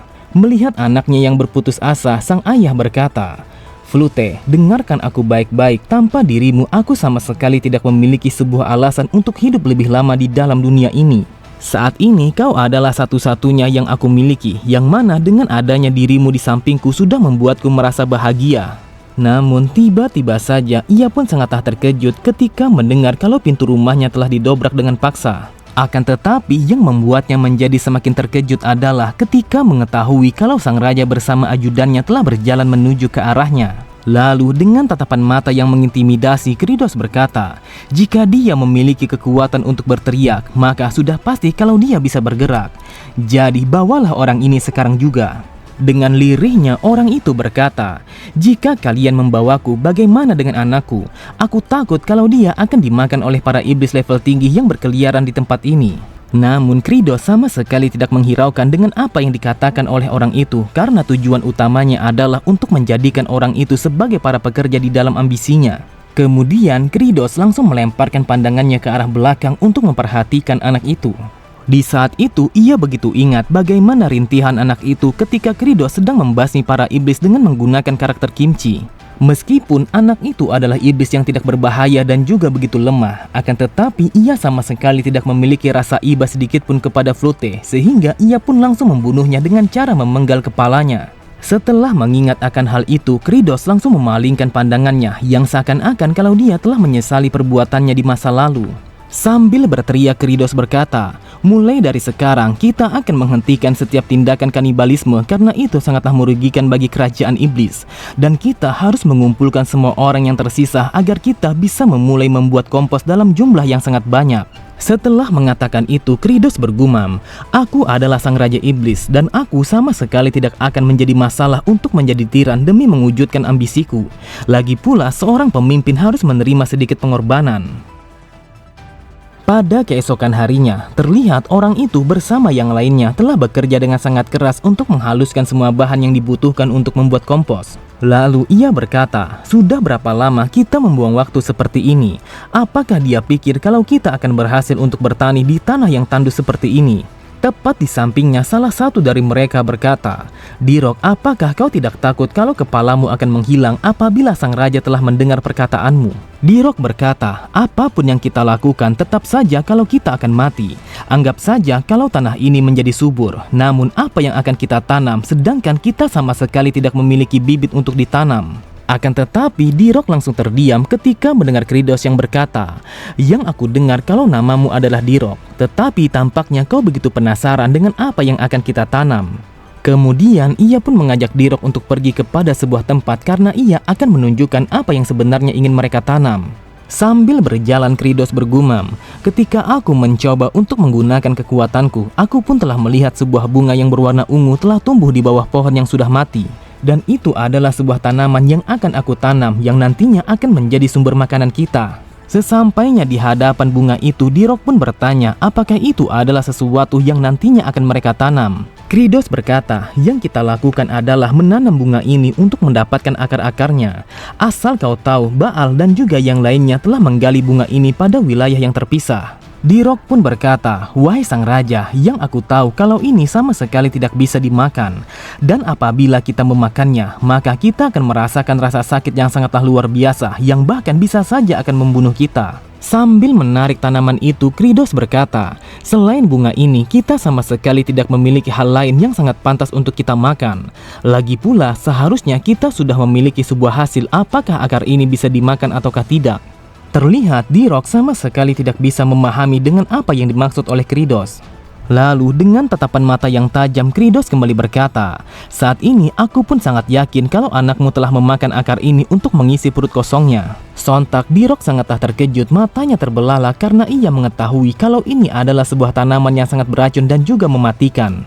Tanpa pikir panjang, ia pun langsung berlari dengan sangat cepat untuk bertemu dengan anaknya yang terbaring di dalam rumah. Di saat itu, ia sangat berharap kalau ia akan sempat untuk menghentikan anaknya agar ia tidak memakan akar itu. Sesampainya di dalam rumah, ia pun langsung berteriak dengan sangat keras untuk memanggil anaknya. Namun, Dirok langsung terdiam ketika mengetahui kalau anaknya telah memakan akar itu dengan sangat lahap. Dengan mata yang berbinar, Flute berkata, "Ayah, makanan ini sama sekali tidaklah menyakitkan. Bahkan aku merasa kenyang setelah memakan makanan ini." Dirok berkata, "Flute, apakah benar kalau kau baik-baik saja meskipun yang kau makan adalah racun?" Flute berkata, "Saat ini aku sama sekali tidak merasakan apapun meskipun Tuan Zephyros telah memberikanku makanan ini dalam jumlah yang sangat banyak sampai-sampai aku pun merasa kenyang." Tepat di belakangnya, Kridos berkata, "Apakah kau mulai percaya kepadaku? Asal kau tahu, pada zaman dulu para manusia telah berhasil merubah makanan yang sangat beracun ini menjadi sumber makanan. Di saat itu, mereka telah berhasil memecahkan bencana kelaparan yang telah menghancurkan umat manusia selama ratusan tahun." Sambil tertawa, Kridos kembali berkata, "Dengarkan aku baik-baik, tanaman beracun ini mereka menyebutnya sebagai kentang." Flute berkata, "Wahai yang mulia, aku sangat bersyukur karena Anda telah berbaik hati kepada iblis rendahan sepertiku, dan aku sangat berterima kasih kepada Anda atas kebaikan ini." Seketika itu juga beberapa notifikasi telah muncul di hadapannya. Di sana dituliskan kalau seorang iblis telah merasakan kebahagiaan setelah perutnya yang merasa kenyang. Oleh sebab itu, Kridos langsung mendapatkan 1 poin sebagai imbalannya. Di saat itu, Kridos merasakan sebuah perbedaan yang sangat jauh ketika melihat anak itu yang kelaparan dan juga mengamuk. Saat ini yang ia lihat kalau anak itu telah tersenyum bahagia dan bersyukur kepadanya. Terlihat Kridos langsung tersenyum, ia bergumam, "Hanya karena aku adalah seorang raja iblis, bukan berarti kalau aku harus bermuka datar pada setiap harinya. Jadi aku sama sekali tidak akan menjadi masalah kalau aku akan menunjukkan senyum tulusku kepadanya." Kemudian sambil tersenyum, Kridos berkata, "Yang perlu dilakukan oleh anak kecil sepertimu saat ini hanyalah makan dan juga bertambah kuat pada setiap harinya. Jadi makanlah sebanyak mungkin, bahkan sepuas yang kau inginkan." Melihat senyuman Kridos, terlihat Flute langsung terdiam, wajahnya menjadi pucat. Ia bergumam, "Kau memberikanku makanan yang banyak agar nantinya kau akan bisa memakanku." Ternyata dia adalah raja yang benar-benar sangatlah jahat. Pada sebuah tempat yang sangat jauh di dalam kekuasaan sang raja iblis, terdapat sebuah tempat yang disebut sebagai Cevan de Wantar. Dan itu adalah sebuah tempat yang sangat jauh dari kelima zona yang dikuasai oleh sang raja iblis. Ketika malam, tempat itu sangatlah dingin. Akan tetapi ketika hari sudah siang, tempat itu langsung berubah menjadi begitu panas, sehingga cuaca di tempat itu sangatlah mirip pada dataran tinggi wilayah Andean. Dikisahkan pada zaman dahulu, para penduduk Andean kuno telah menghadapi masalah pangan yang sangat serius, sehingga membuat mereka harus memakan kentang liar yang dipenuhi oleh racun.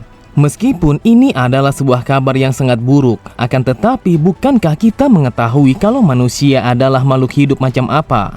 Meskipun kita mengetahui kalau makanan itu sangatlah beracun, namun kita akan menemukan sebuah cara bagaimana caranya memakan makanan yang beracun. Pada sisi yang lain, Dirok berkata, "Wahai raja, aku baru saja menyelesaikan tugasku untuk menyusun semua kentang di atas tanah." Mendengar itu, Kridos langsung memberikan sebuah perintah kepada Baal untuk menghancurkan semuanya. Tanpa pikir panjang, Baal langsung melompat ke arah atas untuk menghancurkan semua kentang yang berada di hadapannya. Bahkan di saat itu, ia sama sekali tidak ragu untuk menghancurkan semuanya dengan kekuatan yang meledak-ledak. Sambil memperhatikan Baal, Kridos bergumam, "Selama 5 hari, semua kentang telah membeku pada setiap malamnya dan mencari ketika hari sudah pagi. Kemudian semua kentang akan dihancurkan dengan kekuatan yang dimiliki oleh Baal hingga berkali-kali. Setelah dibekukan, dicairkan, dihancurkan, dan juga dipanggang di bawah sinar matahari, maka semua kentang yang kami miliki akan siap untuk dimakan. Dan aku akan memberikan sebuah nama kepada kentang liar ini dengan sebutan sebagai Cuno."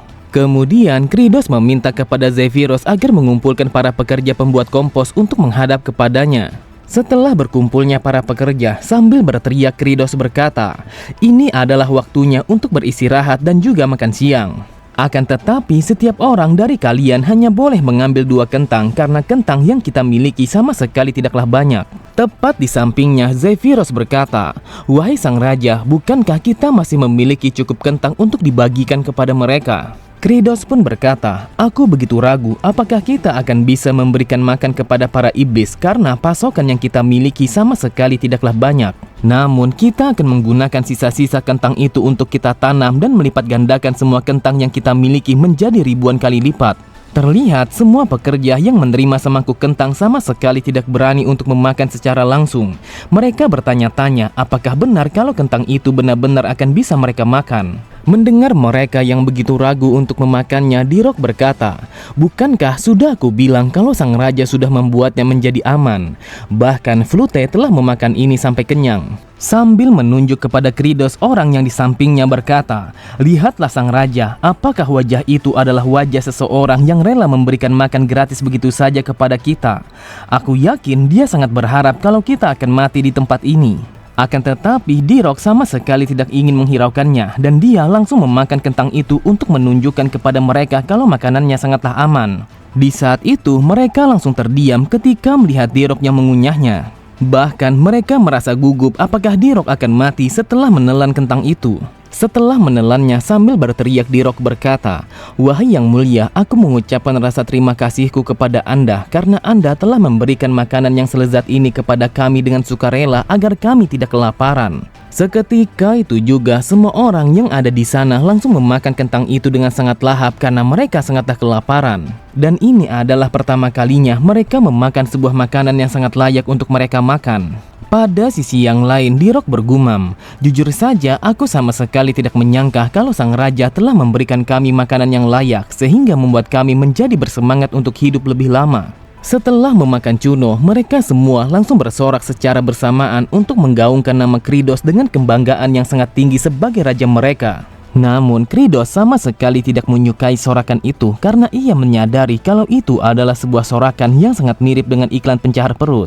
Jadi Kridos berpikir kalau dia akan mengganti sorakan itu. Tepat di sampingnya, Zephyros bergumam, bagaimana mungkin wajahnya masih datar sedangkan dia telah berhasil memasak sebuah makanan dari tanah yang sangat tandus.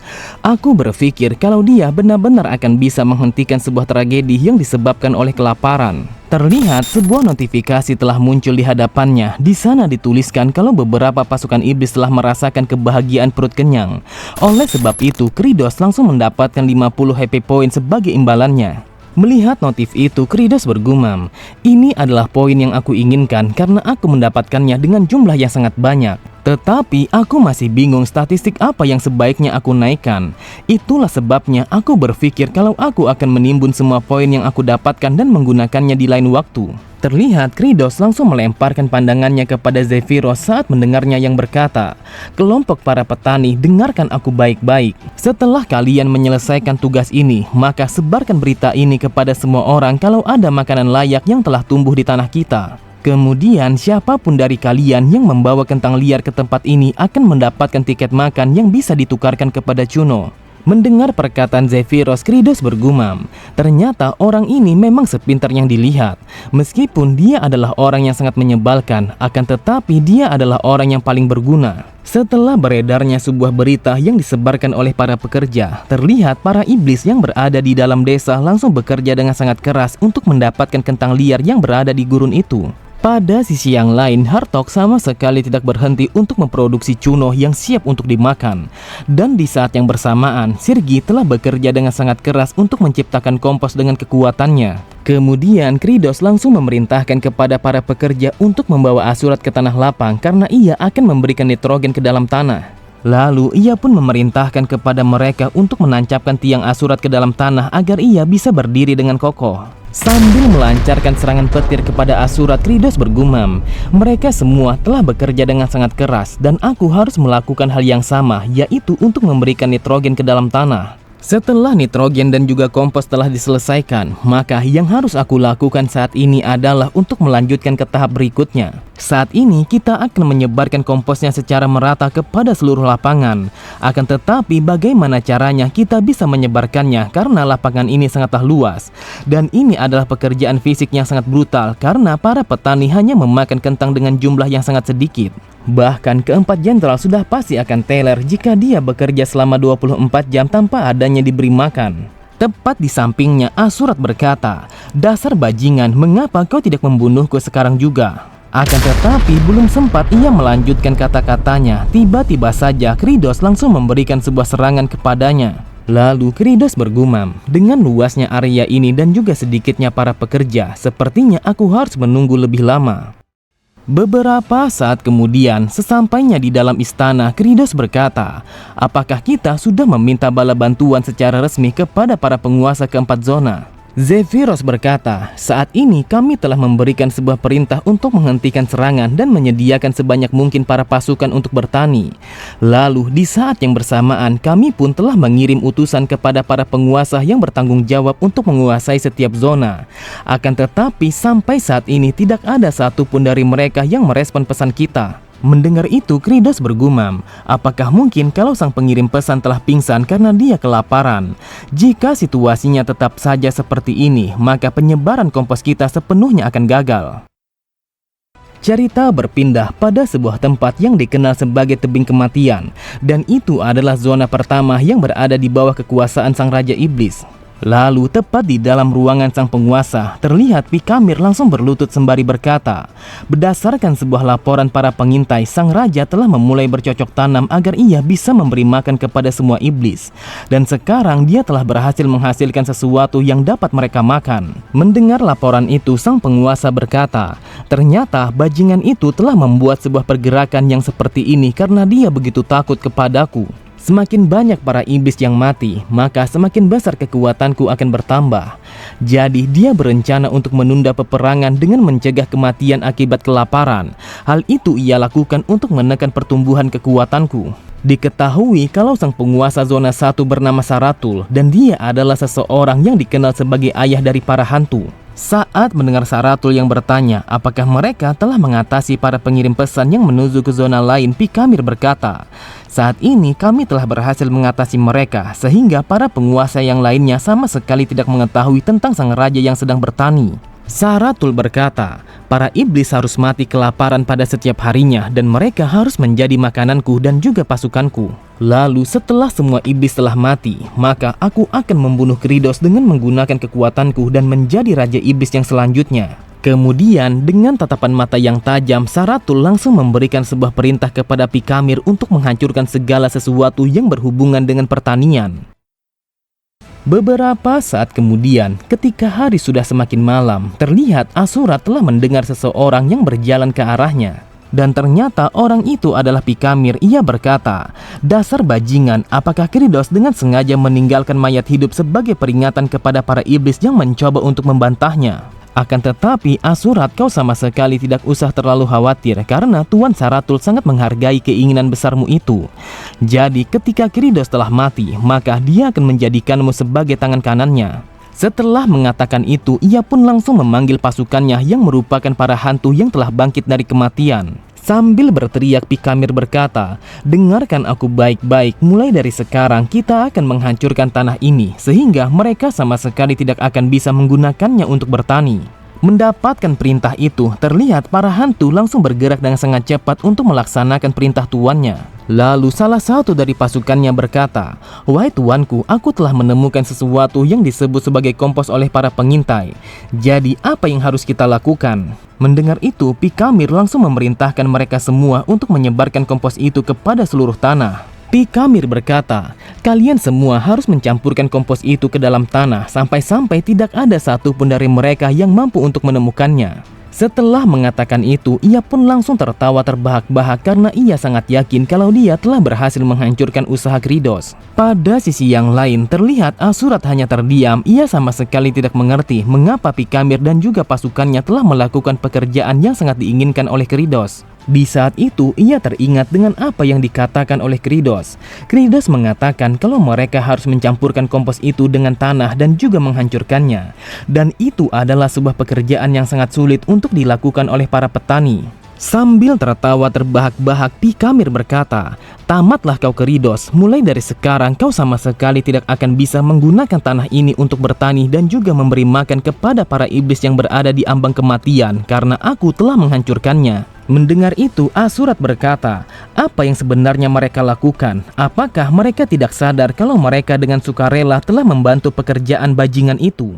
Setelah berjam-jam bekerja untuk menghamburkan semua kompos, terdengar salah satu dari hantu berkata, tidak peduli sebanyak apa aku menggali, akan tetapi tetap saja hal ini sama sekali tidak ada habisnya. Pada sisi yang lain, salah satu dari mereka berkata, kau tidak boleh bermalas-malasan, asal kau tahu jika ada sedikit tanah yang belum kita hancurkan, maka sang raja akan menggunakan tanah itu untuk bertani. Dengan herannya ia berkata, bukankah kau adalah hantu 2708? Entah kenapa yang aku lihat kalau kau di hari ini begitu bersemangat, sedangkan yang biasanya kau adalah hantu yang paling malas. Mendengar pertanyaan itu, ia pun langsung bangkit dan menghentikan pekerjaannya. Lalu sambil tertawa ia berkata, aku pun tidak tahu apa alasannya, hanya saja entah bagaimana ketika aku melihat tanah ini yang sudah aku hancurkan, aku pun mulai berpikir apakah ini rasanya memiliki sebuah tujuan. Terlihat hantu itu hanya terdiam ketika mendengar temannya yang mengatakan itu. Kemudian ia berkata, meskipun kau mengatakan itu, namun tetap saja kalau kau terlihat bodoh. Setelah mengatakan itu sambil tertawa terbahak-bahak, ia pun langsung menghancurkan semua tanah yang ada di hadapannya sembari berkata, "Entah kenapa aku pun merasakan kalau di hari ini aku juga akan menjadi orang yang bodoh." Akan tetapi tanpa mereka sadari, mereka semua langsung terbakar setelah matahari yang mulai meninggi. Namun salah satu dari mereka berkata, "Meskipun aku lenyap dengan cara yang seperti ini, tetapi hal ini sama sekali tidaklah buruk karena aku telah melakukan sesuatu yang ada tujuannya." Pada sisi yang lain, terlihat Pikamir sama sekali tidak bisa berbuat apa-apa ketika menyaksikan para pasukannya yang telah lenyap setelah terkena sinar matahari. Dengan lirihnya ia berkata, "Aku berharap kalau kalian akan beristirahat dengan damai di alam sana." Dan sekarang kita akan melihat tindakan apa yang diambil oleh Kridos setelah mengetahui kalau persiapannya telah dihancurkan. Dan aku sangat percaya kalau dia akan menjadi frustasi. Cerita berpindah. Di pagi itu, Kridos dan juga Zephyros telah memeriksa gudang mereka untuk memastikan stok kentang yang mereka miliki. Kridos berkata, "Sepertinya pekerjaan kita akan melambat, namun ini memanglah sebuah bagian yang paling memakan waktu karena mereka sedang tidur. Asal kau tahu, di dalam kondisi yang seperti ini, mereka sama sekali tidak akan bertunas. Bahkan jika kita menanamnya, maka hal itu akan menjadi sia-sia. Coba saja kita bayangkan ketika kentangnya sedang tidur dengan damai di bawah tanah, tiba-tiba saja ada seseorang yang menariknya dengan paksa tanpa adanya peringatan sedikit pun. Dan itu akan membuat kentangnya menjadi syok dan juga pingsan, sehingga membuat ritme biologisnya akan mati total." Kridos bergumam, "Jika kita membiarkannya di suhu 4 Celcius selama 3 minggu, lalu memindahkan semua kentang ke tempat yang lebih hangat dan juga gelap, maka mereka semua akan bangun lebih cepat. Awalnya aku berencana memerintahkan kepada Sirgi untuk memberikan energi dingin. Akan tetapi saat ini dia sedang marah dan juga mengamuk." Lalu pada sisi yang lain, Hartog sedang mencari sebuah alasan untuk memulai pertarungan. Jadi aku berpikir untuk menghindari mereka berdua dengan menyimpan ide ini. Saat ini yang bisa aku lakukan hanyalah memberikan sebuah perintah kepada para petani untuk melakukan olahraga agar bisa menghangatkan ruangan ini menjadi 23 derajat Celcius. Akan tetapi hal itu hanyalah sia-sia karena mereka akan tumbang hanya dalam hitungan menit. Dengan tatapan mata yang tajam, Kridos mengatakan kalau dia akan pergi menuju ladang karena ia ingin memeriksanya. Lalu Kridos bergumam, "Aku akan melakukan apa yang bisa aku lakukan saat ini, meskipun jika hanya memberikan nitrogen ke dalam tanah." Akan tetapi sesampainya di tengah ladang, terlihat Kridos langsung terdiam karena ia tidak menyangka dengan apa yang dilihat oleh kedua matanya. Kridos berpikir, apa yang terjadi sampai-sampai tanah ini telah bercampur dengan baik, bahkan ia juga telah digali dengan kedalaman yang paling bagus. Tetapi yang aku lihat kalau Asurat sama sekali tidak melakukan apapun di atas sana. Jadi bagaimana mungkin kalau ladang ini telah diselesaikan hanya dalam 1 malam? Apa yang telah terjadi ketika aku meninggalkan tempat ini? Pada sisi yang lain, sambil tertawa penuh kemenangan, Pikamir berkata, dari ekspresinya yang sangat terkejut, sepertinya ini adalah sebuah keberhasilan yang sangat sempurna. Akan tetapi tanpa ia sadari, terlihat Baal telah berdiri tepat di belakangnya. Tanpa pikir panjang, Baal langsung menangkapnya dan juga membawanya kepada Kridos. Melihat itu, Kridos bergumam, "Dia adalah bos pertama yang aku lawan ketika memasuki wilayah zona 1. Apakah mungkin kalau dia telah datang ke tempat ini secara langsung setelah mendengar panggilanku untuk meminta bala bantuan?" Lalu Kridos pun bertanya apa yang dilakukan oleh Pikamir di tempat itu. Namun belum sempat ia menjawab pertanyaan itu, tiba-tiba saja Kridos langsung melancarkan sebuah tinjuan di wajahnya. Tepat di sampingnya, Zephyros berkata, "Wahai sang raja, mengapa Anda memukulnya?" Sedangkan dia sama sekali belum menjawab pertanyaan itu. Dengan santainya Kridos berkata, "Yang aku perhatikan kalau dia telah menyembunyikan sesuatu. Jadi aku berpikir kalau memukulnya adalah sesuatu yang paling bagus." Sambil menahan rasa sakitnya, Pikamir berkata, "Aku tahu kalau sang raja memanglah hebat, akan tetapi aku sama sekali tidak akan membuka mulutku dengan mudah." Akan tetapi belum sempat ia melanjutkan kata-katanya, Kridos langsung melancarkan tinjuannya hingga berkali-kali sehingga membuat Pikamir langsung berteriak kesakitan. Terlihat Kridos langsung beristirahat karena ia begitu lelah setelah memberikan pukulan yang bertubi-tubi kepada Pikamir. Kemudian sebuah notifikasi telah muncul di hadapannya. Di sana dituliskan kalau dia bisa menggunakan poinnya untuk meningkatkan salah satu dari statistiknya. Tanpa pikir panjang, Kridos langsung meningkatkan semua poinnya kepada kekuatannya agar ia bisa memberikan sebuah pukulan yang lebih keras kepada Pikamir. Setelah meningkatkan kekuatannya, Kridos langsung melancarkan tinjuannya hingga berkali-kali sehingga membuat Pikamir mau tidak mau mengatakan yang sebenarnya. Dengan lirihnya ia berkata, "Saat ini aku telah diperintahkan untuk merusak ladang ini agar mereka mati kelaparan. Dan aku adalah orang yang telah diperintahkan untuk menghalangi para utusan agar mereka tidak bisa meminta bantuan kepada sang penguasa zona lain." Beberapa saat kemudian, terlihat Kridos begitu pusing. Ia berkata, "Sekarang aku paham dia akan menjadi kuat apabila ada begitu banyak para iblis yang mati kelaparan." Tepat di sampingnya, Zephyros berkata, "Yang ia lakukan adalah sebuah pengkhianatan. Tetapi aku berpikir kalau ini adalah kesempatan yang sangat bagus apabila kita menekan balik kepada Saratul.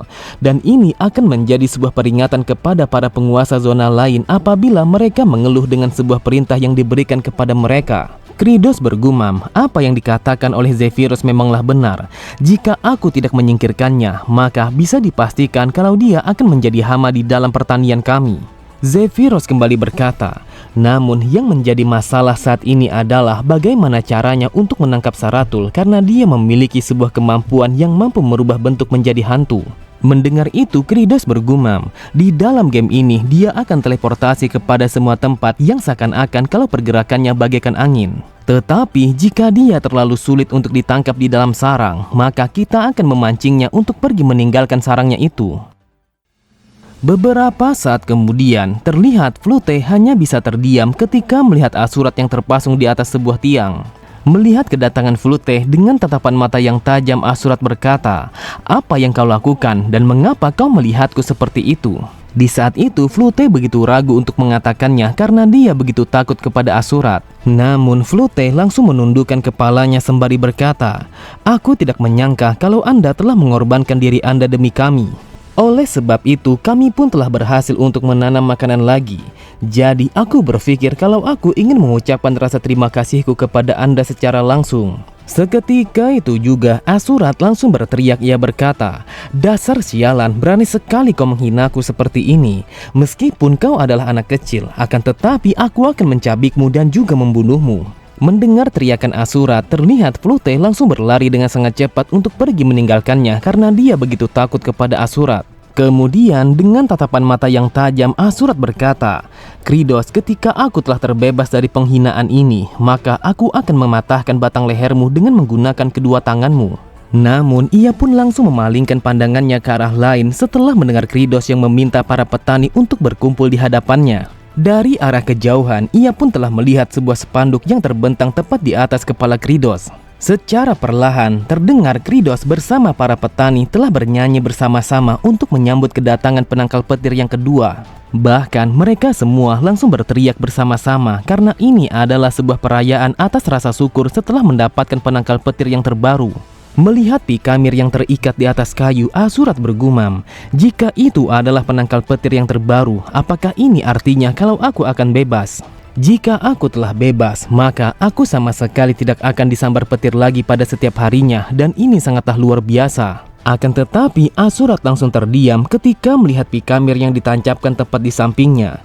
Di saat itu Asurat bertanya-tanya mengapa dia tidak dilepaskan meskipun penangkal petir yang terbaru telah berdiri di sampingnya. Setelah persiapannya telah selesai, tanpa pikir panjang, Kridos langsung menggunakan kekuatannya untuk memberikan nitrogen ke dalam tanah. Seketika itu juga sebuah ledakan petir yang sangat dahsyat langsung menyambar mereka berdua. Sambil menahan sambaran itu, Asurat berkata, "Dasar sialan, ternyata bajingan ini hanya menambah penangkal petir yang lainnya agar bisa membuat tanah ini menjadi subur." Pada sisi yang lain, terlihat Saratul langsung memalingkan pandangannya ke arah bola yang ada di hadapannya karena dia telah mendengar sebuah ledakan yang begitu dahsyat yang terjadinya berulang-ulang kali. Namun Saratul langsung berteriak dengan sangat keras setelah menyadari kalau Pikamir telah disandra dan juga dijadikan sebagai penangkal petir. Di saat itu, Kridos sama sekali tidak menghentikan serangannya karena dia ingin memberikan nitrogen ke dalam tanah dengan jumlah yang sangat banyak. Terlihat Pikamir hanya bisa berteriak sejadi-jadinya setelah sambaran petir yang begitu dahsyat telah menyengat seluruh tubuhnya. Melihat anak buahnya yang kesakitan, Saratul langsung menangis sejadi-jadinya. Ia berkata, "Aku tidak tahu harus sebanyak apa serangan yang akan kau terima dari bajingan itu. Bahkan yang aku lihat kalau bajingan itu sangat menikmati ketika mendengar teriakanmu yang kesakitan." Di saat itu, Saratul sama sekali tidak sanggup untuk melihat sebuah penderitaan yang dialami oleh ajudannya, sampai-sampai ia pun langsung berteriak dengan sangat keras. Tiba-tiba saja, Kridos langsung memalingkan pandangannya ke arah belakang setelah menyadari kalau dia telah diawasi. Setelah mengetahui kalau itu adalah burung yang dikirim oleh Saratul, Kridos bergumam, "Yang aku tahu kalau itu adalah burung pengintai dan ini sama seperti yang ada di dalam game. Jujur saja, aku tidak menyangka kalau dia akan mengawasiku dari dekat." Dengan tatapan mata yang tajam, Kridos berkata, "Dasar sialan, kali ini aku akan membuatmu menyesali perbuatanmu karena kau telah berani merusak pertanianku." Oke semua, cukup sampai di sini dulu pembahasan alur cerita kita. Sampai jumpa di video selanjutnya. Wassalamualaikum warahmatullahi wabarakatuh.